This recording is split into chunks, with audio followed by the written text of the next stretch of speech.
Yeah.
యేసయ్యా యేసయ్యా యేసయ్యా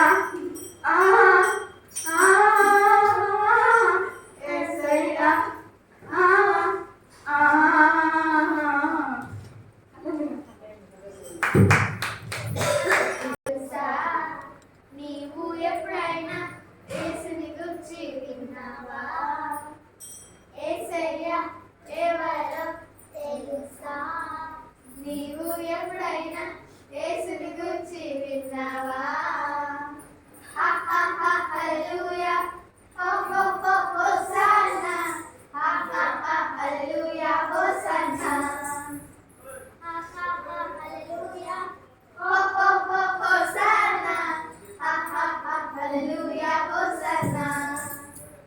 యేసయ్య జన్మించినది నీ కోసమే, యేసయ్య మరణించినది మన కోసమే, యేసయ్య రానున్నాడు నీ కోసమే, యేసయ్య రాజ్యం మనదేనులే. మరణం గెలిచిన యేసు, పునరుద్ధానుడు యేసు, స్తుతులకు పాత్రుడు యేసు హోసన్నా. మరణం గెలిచిన యేసు, పునరుద్ధానుడు యేసు, స్తుతులకు పాత్రుడు యేసు హోసన్నా. యేసయ్య ఎవరో తెలుసా? నీవు ఎప్పుడైనా యేసుని గురించి విన్నావా? యేసయ్య ఎవరో తెలుసా? నీవు ఎప్పుడైనా యేసుని గురించి విన్నావా? Hallelujah hosanna hallelujah hosanna hallelujah hosanna hallelujah hosanna hallelujah hosanna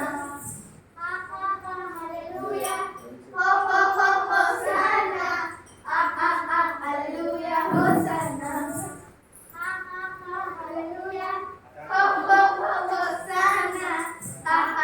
hallelujah hosanna.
మీరు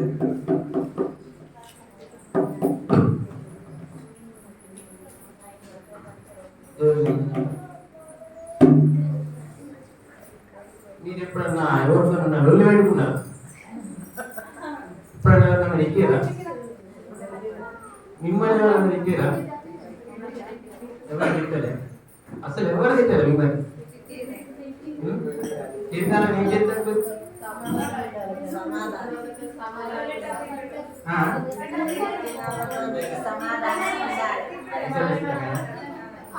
నేను తిట్టినా ఎవరినో తెలుసా? ఎవరు తిట్టి? ఏసయ్యను. పోయిన సంవత్సరం ఇక్కడ వార్షిక సభలకి మీరందరూ సాంగ్స్ పెట్టారు. సిస్టమ్ ఆపరేటింగ్ చేసింది ఎవరు? సౌండ్ పెట్టింది ఎవరు? నువ్వేనా? ఎవరు పెట్టింది? పోయిన సంవత్సరం మేమే పెడతాం. అదైతే ఫుల్ తిట్టింది. మామూలే కాదు, వీళ్ళకి పని పాట ఏం లేదు. సండే వచ్చిందంటే సౌండ్ పెట్టడం, వీళ్ళకి పాట ఏం లేదు, పొల్లు ఎత్తుతో ఏ సైడ్ అంటే ఇక ఇష్టం వచ్చినట్టు ఇచ్చిన. కానీ అప్పుడు నన్ను ఏమన్నాడంటే, ఇప్పుడు మిమ్మల్ని తింటే మీరు ఏమంటారు? రిటర్న్ చేస్తారు. కానీ నన్ను ఏమన్నా తెలుసా? నన్ను తింటారు బిడ్డని సంగతి చూస్తా అనుకుని ఈ సంవత్సరం నన్ను ఆడ కూర్చోబెట్టి అట్లా. ఇప్పుడు మామూలుగా మనం ఎవరినైనా తింటే రిటర్న్ తిడతారు. కానీ దేవుడు ఏం చేసిండు? తిడితే కానీ తిట్టాలి కదా, కొట్టాలి కదా. లేదు, తీసుకొచ్చి ఆయన దగ్గరనే కూర్చోబెట్టాడు. అది సంగతి. అంటే నేను దేవుళ్ళకి రావడానికి కారణం ఏంటిదంటే, నాకు కోవిడ్ రావడం వల్ల. యాక్చువల్లీ నాకు కోవిడ్ రావడం అనేది, నాకు కోవిడ్ రాలేదు. 14 మొబైల్ షాప్ కోసం, డబ్బుల కోసం నాకు ఎవ్రీ మంత్ 50,000-60,000, 50,000-60,000 రూపాయలు ఇన్కమ్ వచ్చేది. డబ్బులు అని ఎప్పుడు నేను వర్క్ షాపు పొద్దున్న 9-10 గంటలు తీసినా రాత్రి 10-11 ఇంటికి వస్తుంది. డబ్బులు చూసి నాకు యాక్చువల్లీ ఏంటంటే, నేను ఫస్ట్ సెకండ్ అంటే 1, 2, 3వ తరగతి వరకు చర్చిలో చదువుతున్నా. అప్పుడు మాకు ఇట్లా ప్రేయర్ చేయించేది. నేను ఆర్యన్ ఏజ్ అప్పటి నుంచి వెళ్ళి చిన్న ఏజ్ వరకు అనుకోండి, అప్పటి వరకు చర్చిలోనే చదువుకున్నా. తర్వాత అక్కడి నుంచి వెళ్ళి నేను చర్చికి వెళ్ళలే మళ్ళీ. అంటే మా దగ్గర చర్చి ఉంటుంది, అందులో స్కూల్ ఉంటుంది. అప్పటి నుంచి వెళ్ళి మళ్ళీ చర్చికి వెళ్ళలేదు, బయటనే ఉండేది.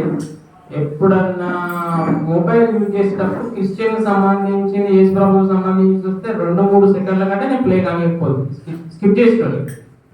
నా దృష్టిలో చర్చికి వెళ్ళే వాళ్ళు అంటే పనికిరాని వాళ్ళు అని అర్థం. అంటే నేను చర్చికి రాకముందు అంటే నేను మెంటల్గా ఫిక్స్ అయిపోయాను. ఇట్లా పనిపాటు ఏం లేదు, ఏం పని లేకుండా చర్చిపోతారు అని చెప్పేసి అనుకున్నాను. ఇక అట్లనే అనుకుంటుంటే 2009 నుంచి మొబైల్, 2010 నుంచి మొబైల్ షాప్, 2020 వరకు అంటే 10 సంవత్సరాలు షాపు ఎప్పుడు బిజినెస్ అందికేటోళ్ళు. నాకు ఎన్నో సందర్భాలు వచ్చినాయి. అంటే చర్చి విషయంలో అయినా, ప్రభు గురించి సందర్భాలు వచ్చినా అడుగుతుంది అని చెప్పేసి నేను అంటున్నాను. ఎవరు పట్టించుకోకపోతుంది, ఎవరు చెప్పినా వినకపోదు. నేను అసలు యేసు ప్రభు గురించి ఎవరైనా చెప్తారంటే వాడు పనికి రాను కూడా నాకు అర్థం అని నేను అనుకున్నట్టు. ప్రభు గురించి ఎవరైనా మాట్లాడినా కూడా అంటూ నేను అంతే తప్ప పట్టించుకోకపోతుండే. అట్లాంటిది ప్రభు ఏం చేసినట్టే, కోవిడ్ యాక్చువల్లీ నాకు కోవిడ్ రాలేదు. కోవిడ్ వచ్చింది, దాని ద్వారా హాస్పిటల్కి తీసుకెళ్తే అక్కడ ఫస్ట్ హాస్పిటల్లో రిజెక్ట్ పేషెంట్ ఉంది. నేను ఒక 2 గంటలు ఉంచుకొని 40,000 బిల్ చేసి ఎంత ఖర్చు పెట్టిన డబ్బులు తీసుకోవాలని చెప్పాను. తీసుకోమంటే మా బావ, సొంత బావ, మా మేనత్త కొడుకు, మా అక్కని ఇచ్చిన.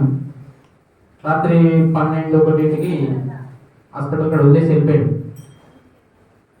అంటే నేను చనిపోయినట్టు ఫిక్స్ అయ్యారు అందరూ. అదే టైంలో వేరే హాస్పిటల్, మళ్ళీ వేరే హాస్పిటల్కి ఇంకో అంకులు ఏమన్నా వాళ్ళందరూ కలిసి మళ్ళీ ఇంకొక హాస్పిటల్ తీసుకుపోతే అక్కడ డాక్టర్ కిందికి వచ్చి చూసి మీరు ఎంత ఖర్చు పెట్టినా బ్రతకడు అని చెప్పేసి అంటే, ఇక ఏదో అది 1 గంట, అరగంట తర్వాత కిందికి వచ్చి చూసి అడ్మిట్ చేసుకొని ట్రీట్మెంట్ చేశారు. ట్రీట్మెంట్ చేస్తే నా ఆక్సిజన్ లెవెల్ చూస్తే 32, 65-70 ఉంటే తప్ప హాస్పిటల్ అడ్మిట్ చేసుకోరు. 32 అనేది అసలు అది అది ఇప్పటికీ కూడా నా రిపోర్ట్ చూస్తే ఇది నీకు కాదు అంటారు ఎవరైనా. మన రీసెంట్ ఒక 5 నెలల క్రితం గాంధీ హాస్పిటల్కి వెళ్తే కూడా నా రిపోర్ట్ చూపెడితే ఆ మేడం బాబు రిపోర్ట్స్ నీయేనా కరెక్ట్ చెప్పంటే నానే మేడం అంటే ఈ ఈ కండిషన్లో అయితే ఇప్పటివరకు అయితే మనిషి బ్రతకలేదు అని చెప్తే లేదు మేడం నాయే అంటే అని చెప్పిన.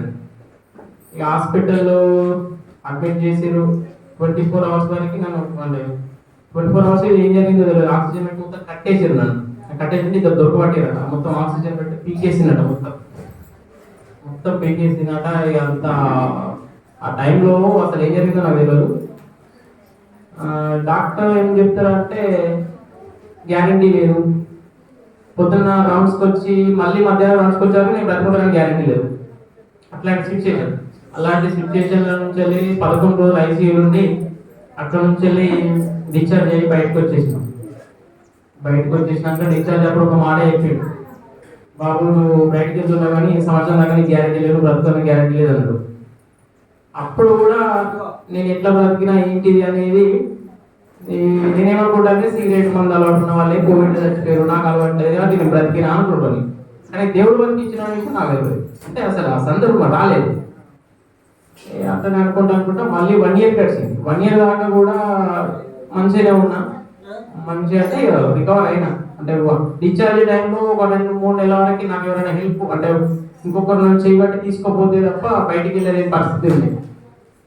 అట్లా నుంచి వెళ్ళి 1 year అయిపోయింది. 1 year తర్వాత అప్పుడు దేవుడు ఏమనుకున్నాడంటే వీనికి ఇంకా కూడా బలపంకలేదు, నేను ఏం చేసినా ఇంకా లేదు. అప్పుడు కోవిడ్ విషయంలో అట్లా చేసినా బయటపడ్డాడు. సరే బయట పడించిన ఇప్పుడు కూడా ఇంటలేడు అని చెప్పేసి ఈ 2 ఇవి బోన్స్ ఉంటాయి కదా, 2 హిప్ జాయింట్స్ ఏమంటారు మీరు 20 కీలు 2 పక్కల 20 కీలు మొత్తం అరిగిపోయాయి. నాకు నడవలేని పరిస్థితి. నడవాలంటే బైక్ ఎక్కాలన్నా నడవాలన్నా అది అది ఈ నొప్పి అనేది భరిస్తే తప్ప ఎవరికి చెప్తే ఎవరికి అర్థం కాదు. బహుశా నాకెవరైనా చెప్పినా నేనే మామూలు ఐడియా అనుకుంటా, కాకపోతే భరిస్తే తప్ప తెలియదు. ఇక్కడ నుంచి ఆ డోర్ వరకు పోవడానికి ఒక 40 నిమిషాలు ట్రై చేసిన. ఈ నుంచి అక్కడికి ఇక్కడ కూర్చొని అక్కడ పోతే రెస్ట్ తీసుకోవచ్చని అక్కడ పోవడానికి ఒక 40 నిమిషాలు ట్రై చేస్తే పోలేకపోయాను. అప్పుడు హాస్పిటల్ మళ్ళీ ఇంటికి ఫోన్ చేసి టాబ్లెట్ తెప్పించుకొని వేసుకుంటే అప్పుడు నేను తోట కన్సల్ట్ చేసి ఇంటికి వచ్చిన. అలాంటి సిచ్యువేషన్ల నుంచి వెళ్ళి ఇక నాతో ఇక నడవడం కానీ బైక్ ఎక్కాలన్నా బాగా ఇక నాతో కాని పరిస్థితికి వచ్చినాక ఇక హాస్పిటల్కి వెళ్ళాలంటే డబ్బులు లేవు. అప్పుడు కోవిడ్లోనే 7 లక్షలు అయినాయి. మళ్ళీ ఇప్పుడు ప్రైవేట్గా ఇది యశోదకి వెళ్ళిన, అపోలోకి వెళ్ళిన, కూకట్పల్లిలో హైదరాబాద్ హాస్పిటల్ చాలా దగ్గర ఎక్కడికి వెళ్ళినా 7 లక్షలు అయితే 8 లక్షలు అయితే అంటే డబ్బులు లేవు.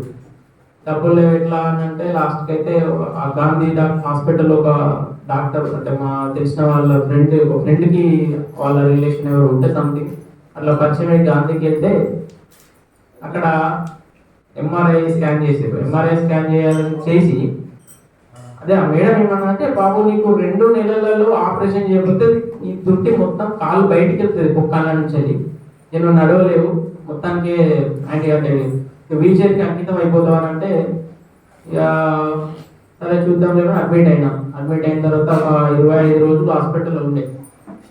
25 రోజులు హాస్పిటల్ ఉన్న తర్వాత రాజు అని వాళ్ళది యాక్చువల్లీ నెగిటివ్ ప్లేస్ వచ్చేసి సొంత ఊరు రాజస్థాన్. ఆయన హైదరాబాద్లో ఉంటాడు.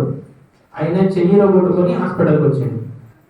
ఆ హాస్పిటల్లో ఆ వార్డులో ఇంతకన్నా డబుల్ ఉంటుంది. మన చర్చ ఎంత ఉందో ఇంతకన్నా డబుల్ ఉంటుంది. అందులో ఇటొక 10 బెడ్లు ఉంటాయి, ఇటొక 10 బెడ్లు ఉంటాయి. 20 మంది పేషెంట్లు ఉండగా ఆయన నా పక్క బెడ్కే వచ్చాడు. ఖాళీ బెడ్లు ఉన్నా కూడా నా పక్క బెడ్కి వచ్చి ఈరోజు అడ్మిట్ అయ్యాడు, రేపు మాట్లాడిండు, ఎల్లుండి ఇట్లా ఇట్లా సంగతి అంటే ఏంటి ప్రాబ్లం అంటే నేను నడిచేటప్పుడు ఇబ్బంది చూసి ఏమన్నంటే నీకు ఆపరేషన్ అవసరం లేదు, ఒక దగ్గరికి చెప్తే వెళ్తావా అని అంటే నా సరే చెప్తా, ఇక్కడికంటే ఇట్లా పంజాబ్కి వెళ్ళాలి, చర్చి ఉండాలి, అసలే మనం చర్చ్ అంటే వాడు మళ్ళీ ఇలా చర్చి గురించి చెప్తాను. అదే ఇట్లా అంటే ఇక నేను ఏం చెప్పినంటే ఇక ఫస్ట్ ఆఫ్ ఆల్ అక్కడికి వెళ్ళడం నాకు ఇష్టం లేదు. ఫస్ట్ ఇప్పుడు నేను ఉదాహరణ చెప్తున్నా అంటే కొంతమంది నేను చికెన్ తిన్నా మటన్ తిన్నా అంటారు, ఏదో ఫంక్షన్కి వెళ్ళినప్పుడు అదే పెట్టాలి, ఎట్లుంటుంది ఫుల్ ఆకలి అవుతూ ఉంటుంది. కానీ అది తినలేదు. ఎట్లుంటే పరిస్థితి అంటే నా పరిస్థితి కూడా అదంటే నొప్పి తగ్గాలి అని ఏమో చర్చికి వెళ్ళమంటాడు.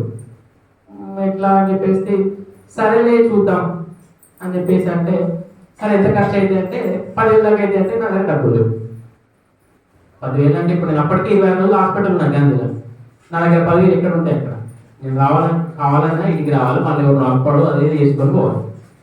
ఇక అట్లా అంటే నా దగ్గర డబ్బులు లేవు, నేను పోలేను అని అంటే డబ్బుల గురించి అవసరం నేను పెట్టుకుంటా అన్నాడు. ఎవరన్నా ముఖ పరిచయం లేని వ్యక్తి 10,000 ఖర్చు పెడతా నేను పోతావా అంటే మీరేమనుకుంటారు?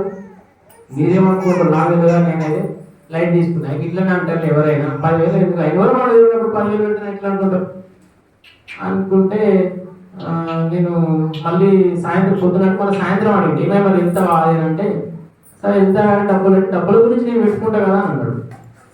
అన్నాక సరే మీ ఆధార్ కార్డు పంపించానంటే సరేలే పోనీలే అని ఎట్లా నేనేమనుకుంటానంటే మాటకు సహాయం చేస్తారు ఎవరైనా కానీ డబ్బులు ఖర్చు పెట్టి అది మంచికైనా చెడుకైనా చెడు కొంటే 100 రూపాయలు 200 ఖర్చు పెట్టడానికి ఆలోచన మంచిగానే ఖర్చు పెట్టడానికి అసలు ఎవరు ఇయ్యరు.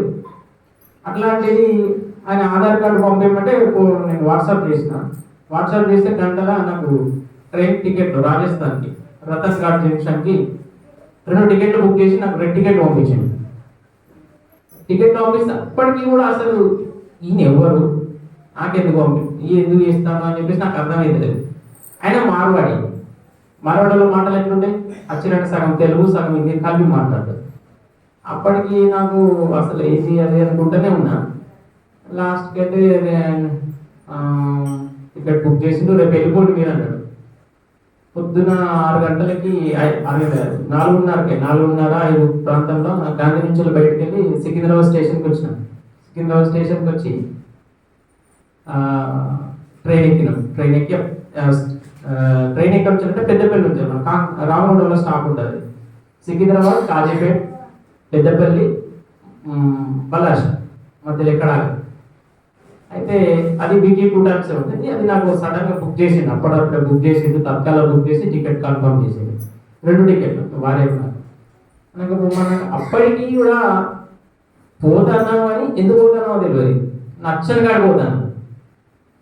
అయితే ఇంటికి వచ్చినాం, అంటే బట్టలు హాస్పిటల్ ఉంటాయి కదా, బట్టలు అవన్నీ చేసుకొని ఆకుకూరు ఏంటి పూరి ఏదో చేసి పప్పు గోదావరికాయలు ఉండేది మా సట్టగల మరదలు ఇక్కడ. అయితే 20 రోజులు చూడబోతున్నాం కదా, సరే పోనీ అని తీసుకురామంటే తీసుకొచ్చినాక మేము అనుకుంటున్న విషయం మా మరదలకు ఎవరికి తెలియదు. మామూలు ఎవరైనా నేనే చర్చి అంటే అనుకున్నాను, నేను చచ్చిపోతున్నట్టు ఎవరైనా నమ్ముతారా? ఎవరు నమ్మరు, చెప్పలే. లాస్ట్కి అయితే మేము సాయంత్రం వెళ్ళిపోదామని చెప్పేసి వాళ్ళ చెల్లెదని చెప్తే నాకు మీరు చర్చిపోతారా అదే నవ్వి అన్నాక ఏం చేద్దాం, బస్ స్టాండ్కి వెళ్ళాం. బస్ స్టాండ్కి వెళ్ళిన తర్వాత బస్ స్టాండ్కి కాదు, ఫస్ట్ మేము వెళ్ళేటప్పుడు బేకరీ దగ్గర మా ప్లాన్ ఏంటంటే మేమిద్దరేమే పోదాం, పప్పు తీసుకుపోద్దని మేము. ఆమె తీసుకొని బేకరీ కూర్చోబెట్టి 50 రూపాయలు కేక్ కొనిచ్చాను. కూల్ కేక్ అంటే ఏ పని అంటే ఆగిపోతుంది దానికి. కూల్ కేక్ కొనిచ్చిన కేక్ తినుకుంటేనే మమ్మీ అని ఏడుతుంది, అటు మమ్మీ అని ఏడుతుంది, కేక్ తినడైతే ఆపుతలేదు. లాస్ట్కి అయితే ఇక ఏడితేవని అని చెప్పేసి డోర్ క్లోజ్ చేసి మేము వెళ్ళిపోయినాం బస్ స్టాండ్కి. బాగా ఏడుస్తుందని మా తండ్రి మళ్ళీ తీసుకొచ్చి బస్ స్టాండ్లో అప్లై అయిపోయాడు. అయితే ఆయన ఫోన్ చేసి మన రాజుకు ఫోన్ చేసి, బావ మరి గోదావరి బస్ స్టాండ్కి వచ్చినాం, మేము పెద్దపల్లికి వెళ్తామంటే అక్కడ మా అల్లుడు వస్తాడు, మిమ్మల్ని గుర్తుపట్టాలి కదా, ఫోటో పంపిమి అన్నాడు. అప్పుడు నాకు కొంచెం భయమైంది. అసలు అక్కడ తెలుగు అనేది అక్షరం ఒక్కుండదు. అసలు తెలుగు అనేది మనం తెలుగు మాట్లాడితే మనం పిక్చర్లో చదువుతాం. ఎవరైనా వచ్చి వేరే లాంగ్వేజ్ మాట్లాడేటోళ్ళు మనం అసలు మనం తిట్టినా మనకు అర్థం కాదు. అయితే ఫోటో పంపేటప్పుడు నాకు కొంచెం భయమైంది. ఏమంది అక్కడికి ఉమ్మంటాడు, ముఖ పరిచయం లేని వ్యక్తి టికెట్ బుక్ చేసిండు, పొమ్మన్నాడు, ఫోటోలు పంపించమంటే మన వాట్సాప్లో చూస్తూ ఉంటాం కదా, బీహార్ వాళ్ళు వచ్చారు తీసుకుపోతారు, కిడ్నీ ఇస్తారు. అదే ఫస్ట్ ఆఫ్ ఆల్ నాకు అదే ఐడియా వచ్చింది, నేను తీసుకుపోయి దేనికో ప్లాన్ చేస్తాను అనుకున్న తర్వాత మళ్ళీ 1 నిమిషం 2 నిమిషాలు ఆగి ఏదన్నా కానీ హాస్పిటల్ ఉంటే ఆపరేషన్ చేస్తారు, సక్సెస్ అయితే కాకపో. నాకు తెలిసి 100% నాకు సక్సెస్ కాకపో, నాకు అది కన్ఫర్మ్. ఎందుకంటే నాకన్నా ముందు చేసిన వాళ్ళకి 2 ఫెయిల్ అయ్యింది. అయితే నేను అట్లనే అనుకొని ఫస్ట్ భయపడ్డ తర్వాత పప్పు మేము ముగ్గురం కలిసి ఒక ఫోటో తీసి పంపించినాం. ఫోటో తీసి పంపించిన తర్వాత అక్కడికి వెళ్ళిపోయాం. ఇక్కడ ఎక్కడ 2 రోజులు ట్రైన్ జర్నీ. రాజస్థాన్ వెళ్ళాలంటే 2 రోజులు ట్రైన్లోనే ఉంటాను. అక్కడికి వెళ్ళిన తర్వాత రాజు వాళ్ళ అల్లుడు వచ్చాడు. అల్లుడు వచ్చి రిసీవ్ చేసిన ఆయనే మమ్మల్ని గుర్తుపట్టాడు. ఆయన ఎవరు మాకు తెలియదు కదా. మమ్మల్ని గుర్తుపట్టి తీసుకుపోయాడు. అంటే అల్లుడు అంటే సొంత అల్లుడు, ఇంకొక పర్సన్ వేరే పర్సన్ వచ్చాడు. వాళ్ళ సొంత అల్లుడు రాలేదు. అయితే ఆయన తీసుకెళ్ళాడు. ఇక వాళ్ళ మర్యాద ఎట్లున్నా అంటే ఇక మన సొంతం కూడా అట్లా చూడరు, అంత మంచిగా చూసుకుంటారు. మళ్ళీ అక్కడి నుంచి వెళ్ళి మళ్ళీ 450 కిలోమీటర్లు రాజస్థాన్ నుంచి వెళ్ళి పంజాబ్కి వెళ్ళాలంటే మళ్ళీ 450 ఒక నైట్ జర్నీ మొత్తం. అక్కడ నుంచి వెళ్ళి కారుకు 10,000 అయింది. అయితే ఆయన ఏం చెప్పిండంటే అయితే నేను డబ్బులు లేవు అన్న కాబట్టి ఆయన ఏమన్నంటే నీకు డబ్బులు తక్కువ ఖర్చు అయితే పంపిస్తా అన్నాడు. అక్కడికి వెళ్ళిన తర్వాత కార్కే 10,000 మళ్ళీ బుక్ చేసింది, కేవలం మా ముగ్గురు కోసమే బుక్ చేసి ఫోన్ చేసి ఇదేంటి బాబా మరి ఇంత డబ్బులు ఖర్చు అయితేనే అంటే డబ్బుల కోసం నీకు అవసరం లేదు, నేను పెడతా అని చెప్పాను కదా, నేను చెప్పింది నువ్వు అక్కడికి పోయి రానంటే అప్పటికి కూడా చర్చి అనుకుంటూనే ఉన్నా. అంటే మనసులో ఎక్కడో నచ్చని పని కదా, అసలు నచ్చేది అనుకుంటూనే వెళ్ళిన తర్వాత తెల్లారి నైట్ 10 గంటలు 9:30 10 గంటలకు బయలుదేరి అక్కడికి వస్తే 7 అయింది 7 అయింది. 7 అక్కడ దిగి లోపలికి పోయి కూర్చున్న తర్వాత ఇట్లనే సాంగ్స్ అవి నేను ఎక్కడ ఏ మీటింగ్ అటెండ్ కాలేదు. అంటే చర్చికి కానీ ఇట్లాంటి మీటింగ్స్ కానీ ఎక్కడ కూడా అటెండ్ కాలేదు. ఎక్కడ నాకు అంత ఇంత కొత్తగా మళ్ళీ లాంగ్వేజ్ హిందీ. అక్కడ ఎట్లుంటుంది అంటే స్టేజ్ పైన ఉండి డాన్స్ అంటే అది మామూలుగా కాళ్ళు ఆడిస్తూ డాన్స్ చేస్తూ సాంగ్స్ పాడుతూ ఉంటారు. ఇక నేను అప్పటికి చూస్తాను లైట్ చూసుకుంటాను. కానీ నేను ఒక గంట కంటే ఎక్కువ కూర్చోకపోతుండే. గంట అయింది, 2 గంటలు అయింది, 3 గంటలు అయింది, నాకు కాలైతే నొప్పి ఏం లేదు. నాకు అసలు అదే ఆశ్చర్యం అనిపించాను. గంట కంటే ఎక్కువ కూర్చోమని 2-3 గంటలు అయింది నొప్పి వస్తుంది అనుకుంటూనే ఉన్నా. ఇక భజన్ స్టేజ్ పైకి వచ్చి చెప్తా ఉన్నాడు, మాట్లాడాడు. 5 గంటలు కూర్చున్న చేయలేదు నాన్ స్టాప్. దాదాపుగా సంవత్సరంన్నర నుంచి వెళ్ళి నేను గంట పైన కూర్చోవడం అదే మొదటి రోజు. అంతకుముందు 12 గంటలు 10 గంటల నుంచి 12 గంటలు కూర్చుంటాను షాప్లో. అట్లాంటిది నాకు ఈ ప్రాబ్లం వచ్చిన తర్వాత గంట ఎక్కువ కూర్చోవడం 5 గంటలు కూర్చున్నా. అక్కడ 5 గంటలు కూర్చొని బయటకు వచ్చి అయిపోయింది, ప్రేయర్ అయిపోయింది. అసలు అది ఏం జరుగుతుందో తెలియదు కానీ అక్కడ ఉన్నంత తప్ప ఏదో పై అంటే ఇప్పుడు మామూలుగా బాగా సౌండ్ సిస్టమ్ పెట్టి ఎట్లుంటుంది, పెద్ద బేస్ పెట్టి. నాకు సౌండ్ సిస్టమ్ అంటే బాగా ఇష్టం. నాకు ఫస్ట్ డీజే ఉంది, సౌండ్ సిస్టమ్ అంటే బాగా ఇష్టం. అట్లాంటిది అక్కడ ఏం సౌండ్ లేదు, మేము బాక్స్లో దూరమే ఉన్నాం. అయినా కానీ బాడీ మొత్తం వైబ్రేట్ అవుతుంది. ఆయన మాట్లాడుతుంటే బాడీ మొత్తం వైబ్రేట్ అవుతుంది. ఇక అసలు నాకు ఏం అర్థం కాలేదు, ఫస్ట్ టైం కదా పోడు. ఆ నుంచి బయటకు వచ్చి కారు దగ్గరికి వద్దామంటే నాకు కుడికాలు మొత్తం వాపు వచ్చింది. చెప్పులు అంటే పడతలేదు, నాకు కుడికాలు ఎక్కువ నొప్పి ఉండే. కాలు వాపు వచ్చింది, చెప్పు తొడదామంటే పట్టని పరిస్థితి అయింది. అసలే చర్చిపోయాను నేను, నచ్చను కానీ ఆడికి పోయి బయటికి వెళ్ళి నడుద్దామంటే నడవస్తుంది, కాలు వాపు వచ్చింది. నాకు ఎట్లుంటుంది పరిస్థితి. అదే ఈడికి ఈ అద్దం బుద్ధ ఈడికి వస్తే ఈ కాలేది ఇట్లయింది అనుకుంటేనే బయటకు వచ్చిన. ఆ రాజు వాళ్ళ అల్లుడు బాగా ఎట్లా అంటే సొంత చుట్టాలై ఉంది. అంటే మాకు వాళ్ళకి ఒకటే రోజు పరిచయం. ఈ రోజు వెళ్ళినాం నైట్, మరి రేపు నైట్ అంటే ఒక్కరోజు బయలుదేరిపోయినాం. వాళ్ళు ఎంత అంటే నాకు తెలిసి నా సొంత చుట్టాలు కూడా అంత రిసీవ్ చేసుకోలేదు, అంత చూసుకోలేదు. ఆయన అట్లా చూసిండు. చిన్నదానికి అది ఏడుస్తుంది అని చెప్పేసి ముందే వాటర్ బాటిల్ తీయడానికి చిప్స్ అదో ఇదో అసలు ఏదో ఒకటి తెచ్చి బాగా మర్యాద అంటే అది జీవితంలో మర్చిపోలేదు. అట్లా చూసుకొని వెళ్ళగానే బయటికి తీసుకొచ్చి ఆటో మళ్ళీ తీసుకొచ్చిండు. ఇంటికి వచ్చిన తర్వాత ఇంటికి వచ్చి అక్కడ 2 days ఉన్నాం.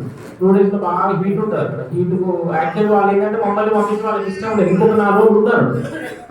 మేము ఈమె చిన్న ఎట్లయిందంటే ఈమెకు హిందీ రాదు, వాళ్ళకి తెలుగు రాదు. లాంగ్వేజ్ ప్రాబ్లం అయినా కానీ వాళ్ళు ఆమె వదిలిపెట్టి ఉంటుండేది అసలే.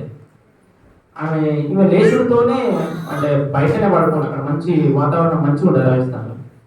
ఆ నుంచి బయటకు వచ్చి ఈమెను వదిలిపెట్టి ఉండలేని పరిస్థితి అయింది. ఆ 3-4 రోజులనే అంత రిలేషన్షిప్ అయిపోయింది. ఇక అక్కడి నుంచి వెళ్ళి ఆమెకు కొంచెం హీట్ పడలేదు, హీట్ పడగా ఆమె పేషెంట్ అయ్యేలాగా అయిపోయింది. ఇక ఆ నుంచి వెళ్ళి రిటర్న్ వచ్చేసి మా టైం చూడు, మేము ఎంత తొందరగా వద్దాం అనుకుంటున్నాం. మేము శుక్రవారం బయలుదేరినాం, శుక్రవారం కాదు మంగళవారం బయలుదేరినాం, బుధవారం బయలుదేరినాం.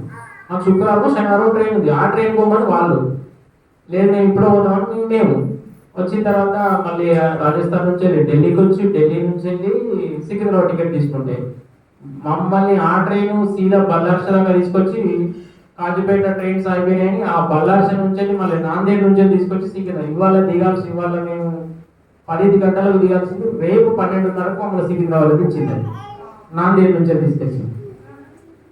ఇప్పుడు వాళ్ళు మమ్మల్ని 2 రోజులు ఉండమన్నారు. కానీ 2 రోజులు ఉంటే వాళ్ళకు తృప్తిగా ఉండేది, లేదు ఒకటే కావాలని చెప్పేసి వచ్చేసిన. ఆ ట్రైన్ చూడు, అది బల్లార్ష దాకా వచ్చింది, బల్లార్ష నుంచి ఇంకొక 100 కిలోమీటర్లు కూడా ఉంటుంది ఇక్కడ దిగటోళ్ళు. మళ్ళీ బల్లార్ష నుంచి ట్రైన్ నిజామాబాద్ నాందేడ్ నుంచి ఇక్కడ వచ్చి సికింద్రాబాద్ నుంచి.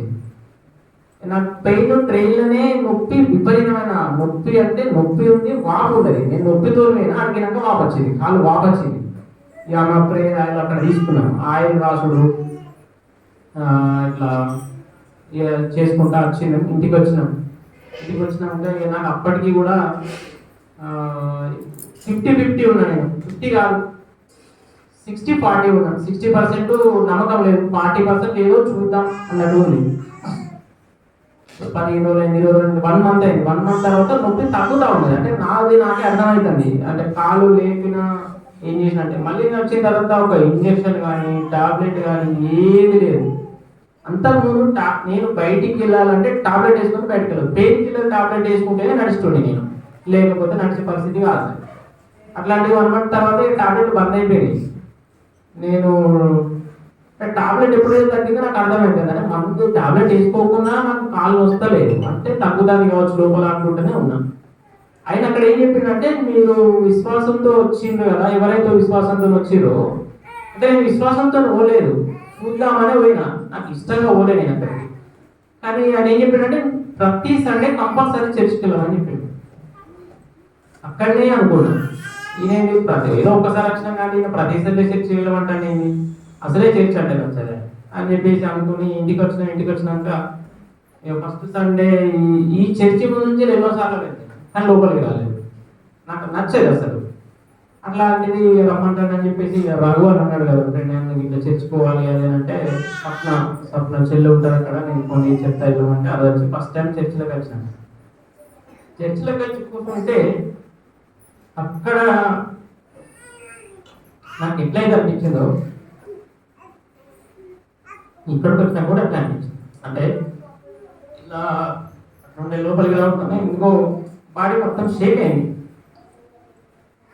షేక్ అయినాక లోపలికి వచ్చి కూర్చున్న తర్వాత కాలు ఆ రోజు మొత్తం రిలీఫ్ అయింది, బాగా రిలీఫ్ అయింది.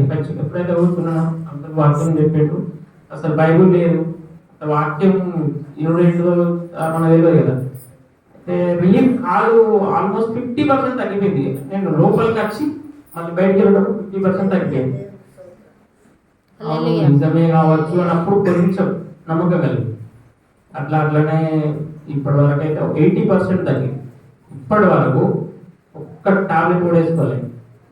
హాస్పిటల్లో మేడం ఏమన్నా అంటే లాస్ట్ మీకు ఉన్న టైం 2 నెలల్లో ఆపరేషన్ చేయకపోతే కీలు బయటకు వచ్చి నడవలేవు, జీవితాంతం వీల్ చైర్ అంకితం అయిపోతుంది అని చెప్పింది. అలాంటివి 5 నెలలు అయిపోయింది, 6వ నెల ఇప్పటివరకు ఒక టాబ్లెట్ కూడా వేసుకోలేదు.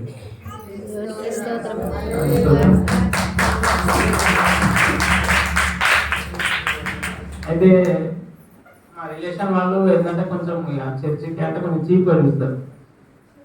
చీప్ అనిపిస్తే ఇక వాళ్ళ వీడియో అంటే నేను ఈ వీడియో చాలా మందికి పంపిస్తాను, ఎవరు చూసినా కానీ పాజిటివ్ అని అన్నారు. వాళ్ళ పెద్దక్క వాళ్ళు పంపిస్తే నైట్ రోజు వాళ్ళ పెద్దక్క వాళ్ళ మామయ్యకి కాలు ప్రాబ్లం ఉంది. సేమ్ అదే కాలు ప్రాబ్లం ఒక వీడియో వస్తుంది, నైట్ 11 దాటింది, శుక్రవారం రోజు నైట్ లైవ్ వస్తుంది, నైట్ శుక్రవారం ఆదివారం వస్తుంది. అయితే అలా పంపిస్తే వాళ్ళు కొంచెం తిట్టిరట, ఇంకొకసారి వీడియోలు పంపేయమన్నాడు అట్లాంటి ఇట్లాంటి అని చెప్పేసి. అంటే సరేది అని చెప్పేసి అప్పటి నుంచి ఏం పంపించే ఒక వాళ్ళే నాకు నెగిటివ్ మాట్లాడారు. కానీ ఇప్పుడు వాళ్ళు ఇక మా వదిన ఎట్లున్నాడంటే గోడ మీద కూర్చొని మా సడ్డకు పెద్ద సడ్డకుడు అయ్యప్ప మాల వేసుకున్నాడు. మా వదిన ఇప్పుడు గోడ మీద కూర్చున్నాయి. మా సడ్డకు ఒక మాట చర్చిపోవడానికి దొరుకుతుంది, దొరకడానికి రెడీ ఉన్నది, కానీ కొంచెం ఆగుతుంది అక్కడ. ఇక వాళ్ళకు కూడా నమ్మకం కలిగింది. ఎవరైనా అవును అంటే ఇప్పుడు నేను నడిచే సిచ్యువేషన్ లేదు కదా. సంవత్సరంన్నర తర్వాత ఫస్ట్ టైం మనం బైక్ తీసుకొని హాస్పిటల్ తీసుకొని ఇక్కడ మనం లక్ష్మీపూర్ హాస్పిటల్కి. నేను హాస్పిటల్ నుంచి వచ్చిన తర్వాత చాలా మంది ఏమంటారంటే నాకు ఆపరేషన్ అయింది అనుకున్నారు. ఆపరేషన్ అయింది ఆపరేషన్ కాలేదని చెప్పి 3 సంవత్సరాల తర్వాత ఫస్ట్ టైం బైక్. మళ్ళీ కార్ ఎప్పుడంటే మంత్ని వార్షిక సభలకు వెళ్ళాం కదా, అదే వార్షిక సభలే కదా, స్త్రీల మీటింగ్ ఫస్ట్ టైం కార్ నడిపాను. ఇక నేను జీవితంలో నేను కార్ నడపలేను, బైక్ నడపలేను అనుకున్నాను. ఫస్ట్ టైం కార్ నడిపిన రోజు, ఫస్ట్ టైం బైక్ నడిపిన సంవత్సరాల తర్వాత. ఇప్పుడైతే 80-90% తగ్గింది. నొప్పి మోకాళ్ళకి వచ్చింది. ఆ మోకాళ్ళ నుంచి ఇంటికి ఎప్పుడు పోతుంది అంటే దేవుడు నాకు ఇంకా పరీక్ష ఉన్నది, చాలా ఉన్నది. ఎందుకంటే నేను అస్సలు నమ్మకపోదు కదా. నమ్మకుండా ఉండేసరికి మీరు ఉంటాడా, బయటకు వెళ్తాడా, మరి ఏంటి అనేది కొంచెం టెస్ట్ పెడతాను. రాజు భావన ఒకటి అడిగిన, భావన నొప్పి కాలుకి వచ్చింది, మోకాల్లో ఉంది, యాక్చువల్లీ పైన ఉండాల్సింది మోకాలు ఇట్టెట్లు ఉన్నది అని అంటే కొంచెం పరీక్ష ఉన్నది, కొంచెం టైం పడుతుంది, రోజు ప్రేయర్ చేసుకో, సండే చర్చికి వెళ్ళమని చెప్పింది. ఇక అప్పటి నుంచి అయితే ఇప్పటివరకు అయితే 80% తగ్గింది. మొత్తం తగ్గుతాయనే నమ్మకంతోనే ఉన్నా. అది తగ్గినా తగ్గకపోయినా జీవిత కాలం అంతా ప్రభువును వదిలిపెట్టే సమస్య లేదు. హల్లెలూయా. ఎన్ని సాక్ష్యాన్ని దేవుడు జీవించగలరా?